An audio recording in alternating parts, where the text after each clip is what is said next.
سوال کا جواب دیں گے۔ سوال پوچھا ہے بھائی ارشد صاحب نے، کہتے ہیں مفتی صاحب ہمارے یہاں ادھر ایک فوتگی ہوئی ہے اور مرنے والا وصیت کر گیا تھا کہ میرے مرنے کے بعد مجھے فلاں علاقے میں دفن کرنا، جو علاقہ ہمارے علاقے سے 10 کلومیٹر دور ہے۔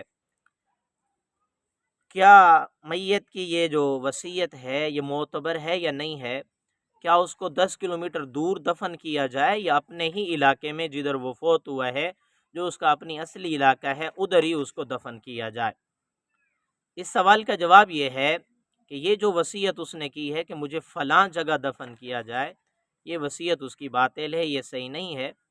اس کے جو ورثاء ہیں ان کو چاہیے کہ وہ اس کو اس کے اپنے علاقے کے اندر دفن کر دیں، اس کی اس وصیت پر عمل کرنا ضروری نہیں ہے۔ اور یہ جو مسئلہ ہے تفصیل کے ساتھ فتاوی شامی جلد 6 صفحہ 666 پر تفصیل کے ساتھ موجود ہے۔ انہوں نے بھی ادھر ایسے ہی لکھا ہے کہ اگر کوئی میت جو ہے مرنے سے پہلے وہ وصیت کر گیا تھا کہ فلاں جگہ مجھے جا کر دفن کرنا، اور اس کا سفر جو ہے وہ دور ہے، تو اس صورت میں اس کی وصیت پر عمل نہیں کیا جائے گا، بلکہ اس کو اپنے علاقے کے اندر ہی دفن کیا جائے گا۔ اگر آپ بھی کوئی شرعی مسئلہ پوچھنا چاہتے ہیں یا خواب کی تعبیر معلوم کرنا چاہتے ہیں تو کمنٹس میں لکھیے، آپ کے سوال کا جواب آپ کو دیا جائے گا۔